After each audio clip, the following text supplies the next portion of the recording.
I was thinking about like all the different reasons that someone might feel shame when they're associating with someone who has, I want to say like an attachment disorder, but I guess emotional immaturity might be more accurate. But I was thinking about it today because like I was talking to someone and I was like, man, every time after I talk to them, I just feel like dopey and just filled with shame. Like I lost somehow in this competition that's constantly going on in conversations when maybe they're not happy with me or we're not necessarily in a great place. And I will get into that mode too. I'll get into that competitive mode of, I think, so that I don't feel the shame. I will start to feel like I want to win or follow the steps correctly in the conversation so that I don't walk away feeling like I lost.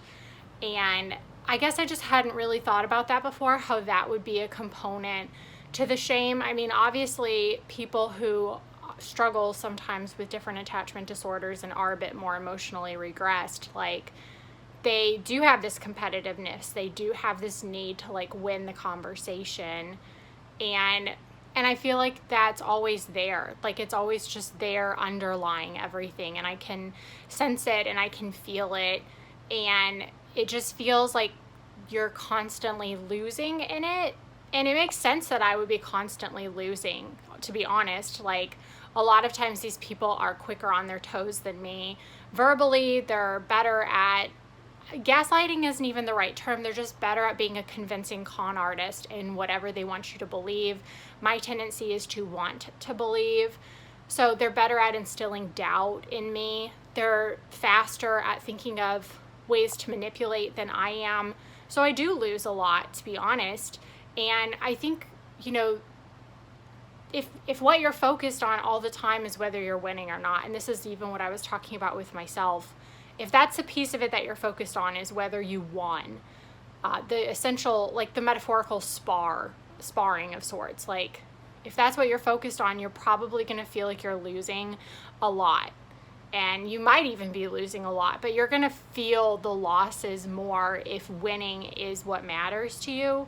But if what's more important isn't the winning, but if what's more important is just like being heard and feeling like you heard the other person, this sort of like empathy and consideration, and also like knowing yourself, feeling like you stayed true to who you are, stay true to your morals in that moment, because a lot of times these micro moments will start to strip away at that a little bit. It wears on those things. It pulls us back into who we used to be sometimes when we're trying desperately to change.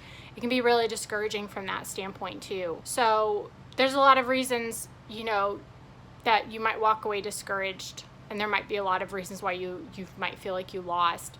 But if you're focusing more on like staying true to yourself, staying true to your morals in that moment, just staying true to who you are and what you want to be about, that I think is a different type of win. If what's more important to you is staying kind in that moment, not coming down to their level, but like staying kind, staying humble, staying forgiving, all these different qualities, whatever qualities it is that you're trying to stick to that some people might consider weak, some people might think doesn't matter, but matters to you, then like you can find a different way to not feel that shame, I guess is what I was kind of thinking about. I think so many of these conversations are like awkward for me.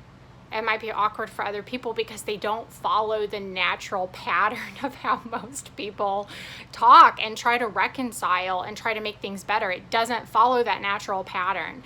And so when I'm dealing with someone who tends to be more neurotypical, I really thrive and I do really well, you know, but then we come over here to this other category and I just feel like I'm constantly losing. I'm constantly stepping on my own feet. I'm putting my foot in my mouth. Any other foot analogies that might be out there. But yeah, I just feel like I'm constantly doing it wrong. And I think what I have to remind myself of is it's not that. It's just that you're dealing with a person who the main focus for them is power and is winning, and they will do whatever they can to get to that point, to gain that feeling for themselves at whatever cost. And so a lot of times you're walking away feeling the cost because they sacrificed like a bunch of stuff, including you walking away feeling like okay, they don't care if you walk away feeling okay. That was just something I was kind of thinking about today, because I was like, man, I always walk away feeling like so much shame. And these moments when I attempted to have some sort of reconciliation and just peacefulness, and it's a different dance that follows different rules, and the other person's oftentimes just making up new ones as they go to ensure that once again they keep winning and keep feeling that power. But I'm proud of myself every time I walk away from a conversation feeling like I was kind, like I stayed true to who I was, stayed true to my morals, and didn't focus on doing whatever I could to win. I was talking to my friend the other day, and she's a survivor just like me from basically like just multiple back-to-back relationships from men that put really unrealistic standards on her when it came to like sex and her body and things like that. And we were talking because she's recently gained weight over the last few years, and that's been really hard for her because she feels like now that she's gained all this weight, she receives less attention from men.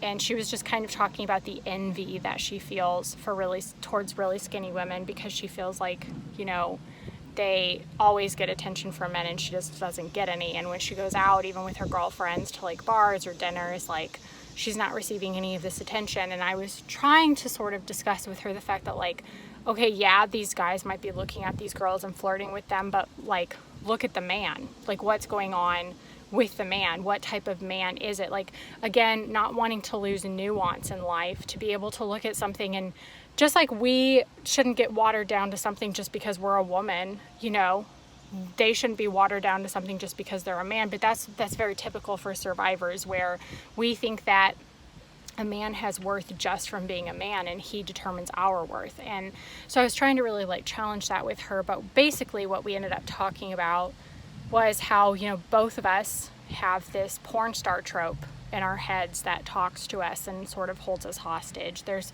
lots of different stories that like she and I have absorbed that kind of tell us like how we're supposed to be a woman.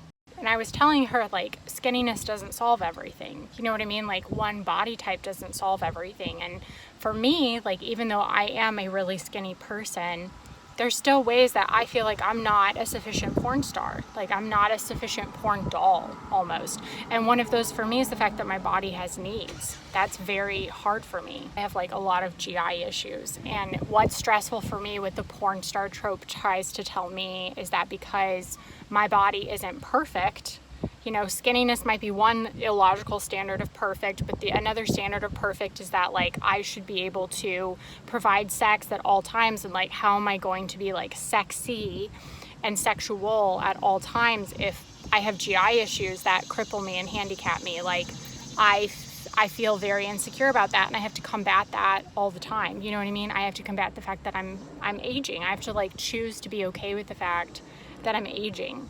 I was just really trying to discuss with her like the fact that even after you get one little thing fixed over here, that the trope will try and tell you like, okay, once you get this thing done, then you'll be the perfect woman and you'll feel like totally better about yourself. Your mind will always create a new thing. I was trying to tell her like that's one reason why it's been so important for me to study my friends who are in like really healthy marriages, because like I am ashamed. I'm ashamed to fart. Like I really am. And like it's funny, but it's also like crazy. You know what I mean? And I look at my married friends and they literally laugh about farting with their spouses, which is mind-blowing to me. It's like a whole new paradigm that I've never experienced. The idea of your body being allowed to be flawed and imperfect. A lot of the guys that I was with, they didn't want to be aware of any sort of like bowel movements or anything going on with your GI system. You know what I mean? Like that's not the point of a doll. And I don't know, I was just thinking about that because I feel like there's probably so many other ways that I'm not even aware of that the porn star trope tries to tell women or men. But really I feel like a lot of times women, that they're not allowed to be human. I was like, that's what you really have to understand. I was like, I might be skinny right now. I could gain weight in the future. Like, I could develop bone issues. You know what I mean? I could get in an accident and not be able to walk anymore. Like, really what the problem is, the main root of the problem that we need to come to understand is that we're not allowing ourselves to be a human. A human gains weight.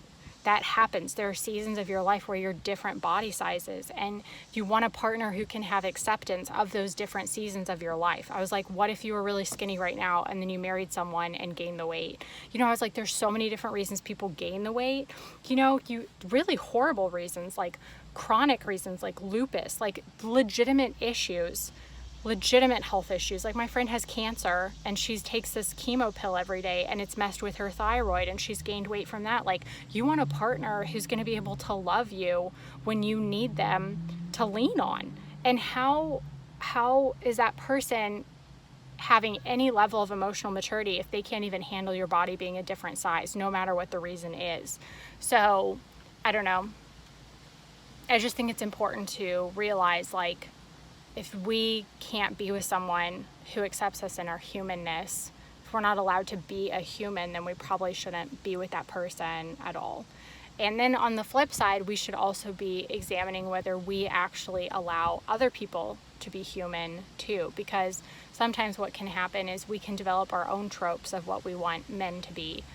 And sometimes that might not be allowing them to be human either. Like, that's actually really messed up when you think about the fact that, like, we feel like we're not allowed to have biological needs, biological changes to ourselves. Like, that's really, I want to say scary, but it's also just like super fucked up, you know? So I was talking to my friend and she's with a guy who basically, he cheated on his girlfriend to be with her, and then she very quickly, like, in the relationship when they were still kind of just like starting to get to know each other, found out that he was cheating on her, my friend.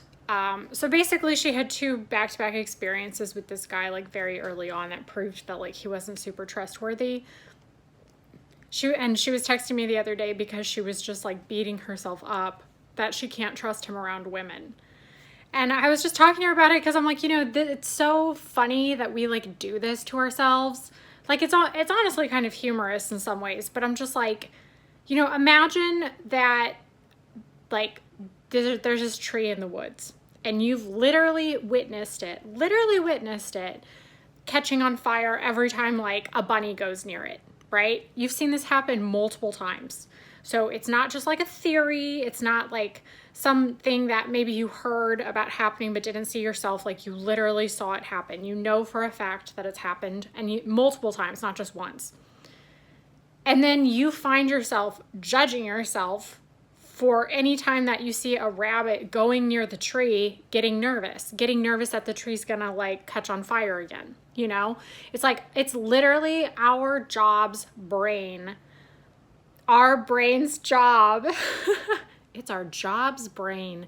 Yeah. It's literally our brain's job to learn from experiences. Like, that is the way that our brain shows us love. And our soul, our spirit, our instinct, all of it. Like, all this stuff up in her, for the most part, when it's not being a giant addict, really wants to help protect us. You know what I mean? Like, it wants to care for us. It wants to learn how to keep us safe and, like, send us these signals so that we can stay safe. That's, like, its job. And it's trying to do that to protect you. Your brain wants to protect you from harm.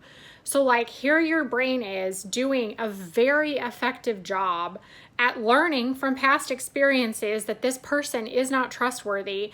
And then we find ourselves, like, mad at our brain that it's doing its job correctly, that it's correctly learning. And we feel mad at it that it won't forget the past. But that's not what brains do. Brains don't forget the past. And really, if our partner was more kind and more understanding, they wouldn't even be mad at our brain for remembering the past. They wouldn't be expecting our brain to forget the past. Like, if they really were a more kind, considerate person, they would be having more conversations that looked like them saying, yeah, you know what? I did X, Y, and Z things in the past. You're right. It makes sense why you don't trust me right now. what can we do about that? Like acknowledging that it was a thing that happened, that it makes sense that you're going to remember that it was a thing that happened because you don't have amnesia, and not making you feel like crap that your brain is doing its job correctly. But you're not with a person like that. You're with a person who wants to be able to do whatever they want to do whenever they're able to do it, and your brain remembering things and you remembering things is inconvenient to them. It gets in the way of the thing that they want, which is to have total freedom, essentially. So yeah, it makes sense that what you're doing right now is you're taking what this other person over here told you to be like, and you're trying to push that same narrative onto your brain. You're taking what their expectations, this person outside of you, their expectations, and pushing it onto your brain, and your brain's just like, no, that's not what I do. And so you get into this tug of war between your brain being a highly functioning, effective muscle, and you being frustrated that it's being a highly effective, functioning muscle. And that is how we also get significantly handicapped, because we start rejecting the things inside of us, the mechanisms inside of us that work very, very well. We start asking them to not work well. We start asking our intuition to not speak to us so clearly. We shut these things down. We shut them out. We judge them just like the person over here wants us to. You know what I mean? But like really understanding that when you walk out of a relationship like this, that's been going, sorry, I just like washed my hair and all my hair is like all over my face. But when you're walking out of a relationship like this, that's gone on for months or for years, God forbid, like that is one reason it's going to take so long to re-strengthen those muscles, is because not only have they been shutting those things down, but you yourself, out of love for them, have been sacrificing yourself, sacrificing the mechanisms of yourself that work so effectively and efficiently, and you've been jamming them up too. You know what I mean? Wanting them to stop working. And so they're rusty and they're kind of clogged up, and it's going to take time for them to become a more well-oiled machine again.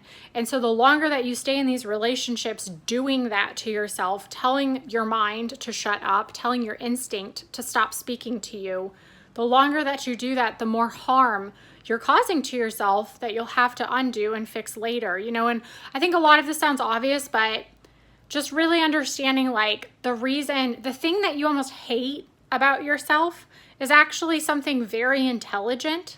It's your mind being very intelligent and learning effectively from the past, you know? And yet this is one of the things that we resent about ourselves the most. It was really just me imploring her a lot, like, please understand that right now you're breaking down important parts of yourself. You're not just breaking down the mechanisms of your mind oftentimes you're breaking down your standards for them. You're breaking down your morality for them.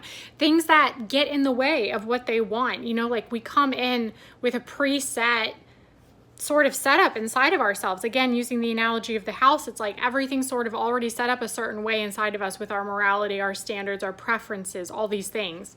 And they come in and they just start bulldozing, you know what I mean? And we have to let them, otherwise it doesn't work. But I was just like, there's so many beautiful things inside of you that you're destroying and burning and throwing away because he simply says like, no, don't want that anymore, don't want that anymore, don't want that anymore, don't want you to be intuitive, don't want you to ask questions, don't want you, you know, to have any sort of like ability to stand up for yourself, just all these different things. But I was like, it's not just the mechanisms of your mind. And I guess towards the end of it was me kind of imploring her about that a little bit, just saying, you know, like you have really beautiful, important, intelligent things inside of you, and you're breaking down so many important parts of yourself for this person. And really more than anything, like the fact that you're willing to break down all these different mechanisms, all these different standards, all these different muscles and ideas inside of yourself for them, the fact that you're willing to do all of this work, because it is work, that really shows the value of you, not them. And we also get that flip-flopped. We'll think like, oh, because I'm doing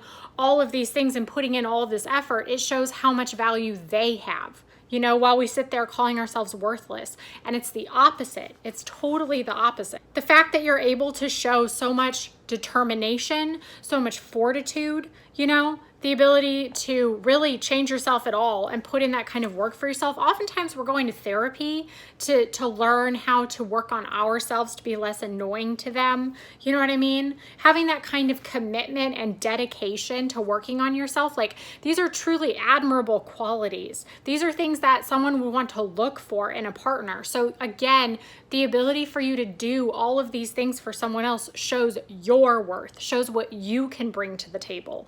It's like if you're writing out a resume of all the things that you've accomplished, look at all of the things that you've accomplished. Look at all of the things that you are willing to do, the mountains you are willing to climb for this person. And know that even after you leave the relationship, like, that inner strength, that inner dedication, that inner loyalty, those are things that have to do with you, that show things about you that are beautiful. You know, when I got sober, I heard a sponsor say to someone one time, and I've thought it about a lot since then. They were like, addicts could do anything in the world, and yet oftentimes they have the lowest self-esteem because of the things that they've done in the middle of their addiction. And there's always so many similarities between the person who's addicted to drugs and alcohol and whatever else, substances, and the person who's addicted to a person. There's always so many parallels. But I see that being true for people who are addicted to abuse and addicted to abusers as well. Because what she meant by that is, if you look at all of the intelligent things that an addict is able to do to get their drug, like, they could start their own freaking business, honestly, if they wanted to, with those skills, the skills that they're able to use to get their drug, just like the things I listed before. Honestly, the manipulativeness, the planning, the dedication, you know what I mean? The strength, it really is strength. To push through, the perseverance, all of those things.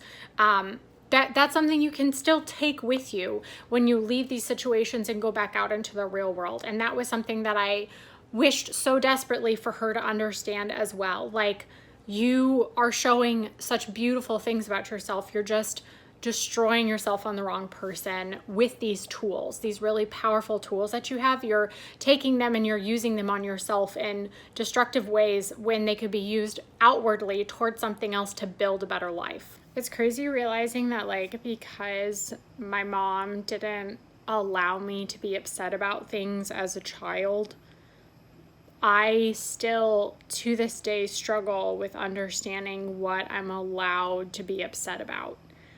To the point where when I'm in relationships with people, I still have to talk through what a normal or average person might find offensive or might become upset by, what a normal average range person might be upset by or might be a deal breaker for them. Because, like, it's like this huge blind spot inside of me where I don't understand what the range is. And I think what makes it more confusing is that it's also subjective. So when I was younger, like, it was even more overwhelming because dating was brand new to me. And so trying to figure out what the rule book was of sorts in relationships for what people tolerated and what people didn't tolerate, I needed there to be something like that, because otherwise I had literally no idea what was okay for me to be mad about, what was okay for me to be sad about, what was appropriate for me to just be upset about. And because I had no way of measuring that inside of me, it was another way that I was dependent on the men that I was in relationships with to tell me. I was handicapped in this area as well, where it was like, I needed my friends to tell me, I needed the man to tell me. I just didn't understand what I was allowed to be upset about. And that's gotten better over time through experiences, but it has been freaking rough. Like, that, I think, is one of the biggest things. That's one of the most important aspects of relationships, is like, when people are deciding whether they're compatible or not, one way that they determine whether they're compatible or not, or whether the relationship should continue or not, is based on what they find upsetting, things that they don't like, things that they do like. Like, that pretty much actually is dating in a nutshell. So without having that skill, I was just sort of picking anyone close to me and saying, hope that this works. And if they seemed decently nice, if they didn't yell at me, cuss at me, like overtly, hit me, things that were like obviously abusive, if they didn't do that, I was just like, well, I guess this should be fine then. And anytime that I got upset or got mad, I assumed that there was something wrong with me because I was just given no skills from my childhood to know. First of all, I didn't even know how to identify a lot of my emotions till later in life. I remember struggling with so much anger when I was younger, and it was hard for me to even know that anger was the thing that I was struggling with until, I was getting into kind of my teen years, because I had never really been given the room to sit down and identify what was going on internally with my mom. And even if I had been given a name for the emotion, I wasn't supposed to feel the emotion. I wasn't supposed to be emotional in any kind of way. So it's just been nuts, because I know that I've struggled with this, but then as I've seen it in my siblings as well, it's always really eye-opening to see it from another perspective, through another person's lens, and to see some of my other siblings struggling with this too, of understanding like what it's almost using this sort of measuring bar of like a reasonable person, I guess. Would a reasonable person find this offensive? Would a reasonable person find this enough to be a reason for a breakup? What would a reasonable person do with this fight, with this upsetting thing? Would a reasonable person even be upset about this thing at all? And I think the really unfortunate thing with all of this is that because I was left without a measuring tool and my siblings were left without a measuring tool, we tend to actually put up with far more than a reasonable person would, because we almost overcompensate. We talk ourselves into it out of a fear of being unreasonable. We don't want to be unreasonable.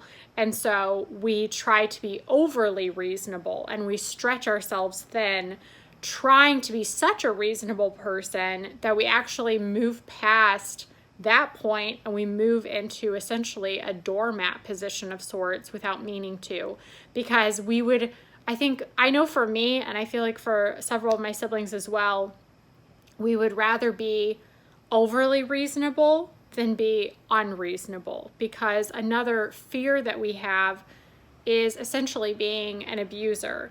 One thing that my dad did when we were younger out of his own trauma response was talk about how, the worst thing that we could ever be was our mother, because our mother was his abuser. And so out of a fear of us triggering him, he, in an attempt to soothe himself, he, without meaning to, sacrificed us and sacrificed the realization that he might be giving us massive insecurities. And he gave us this deep fear of basically being anything like our mother. And so out of an attempt to make sure that we were as far away from any likeness to her as possible, we developed this attempt to be almost too stable, too calm, too understanding, too accepting of things. We moved as far away from what she was like as we could, and it left us without the room to once again be a person with flaws, let alone children who were having their own trauma responses,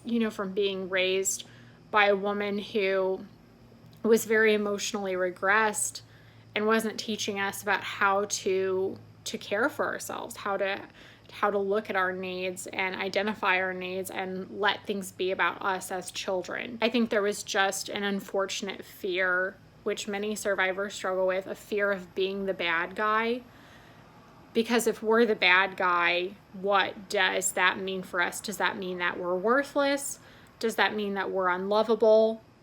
Like, what does it mean to be the bad guy? And I've really had to learn, as I've slowly started to allow myself to have emotions, and not just emotions, but like unpleasant emotions for other people to experience, like allowing myself to feel anger. And in those moments, I'll even think like, oh my gosh, I was just so angry. And I'll show a couple of my trusted people like text messages that I sent in my anger. And it's very deep anger because it comes from the deep wound, But in that, it's so funny because like when I show them my text messages that I'm just like totally ashamed by, they're always like, that's actually not that bad, because I'm still so controlled in it. Almost, I would say maybe too controlled. But as I've learned and come to let myself not only feel unpleasant emotions, but let others see that I'm having unpleasant emotions, like laying myself bare a bit in front of people that are more trusted. And sometimes it's not even that I've done that well. Sometimes I'm laying myself bare in front of people that I don't know that well because they've legitimately triggered me. But as I've allowed myself to feel emotions, a huge part of that has been the acceptance and understanding that some people might see me as the bad guy. Because again, this people pleaser tendency inside of us, or inside of me at least, tells me that to be a good person, it means everyone needs to like me. But if you're being a true version of yourself that is stable and consistent, with a stable, consistent character of sorts, not everyone's going to like that, you know? In order for everyone to like you, you have to shapeshift. And so allowing yourself to have human emotions that are unpleasant to some people is also a part of not being that shapeshifter, and understanding that not everyone's going to like that. And that really is where there's a true sort of test in that, to see who can deal with your unpleasant emotions with maturity, with understanding, who sees you having unpleasant emotions and can handle the unpleasantness, can handle the challenge, can handle the difficulty of those emotions in a way to where, like, they show grace, they show kindness, they show a desire to see why you're feeling what you're feeling, who asks questions, you know. And that I need to make sure I'm doing those things as well. But by me constantly trying to just be this smiling doll, it's again robs me of the opportunity to see people's true character.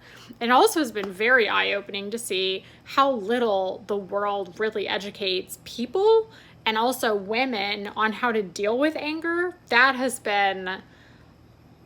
been astounding. And the most helpful thing for me with anger, which I just found out recently from like a trauma therapist, is like, I think the thing that's hardest about anger is it's all of this excess energy that's inside of you. You know, depression kind of like sucks the energy out of you. Anger is a very motivating emotion. And so it almost makes your body go into like do something mode, where you want to physically do something, you want to run, you want to, I don't know, you just want to do something. And so you're left with all this excess energy inside of your body with nowhere to really go. And so that's why like going to the gym and stuff like that can be such a nice outlet. Running can be such a nice outlet. But one thing she talked to me about, because I don't freaking run, was that in my apartment I could brace myself and push against walls or push against doors. And that's another way that you can kind of like get that energy out, is by pushing against the wall as hard as you can, you know, with sort of braced feet.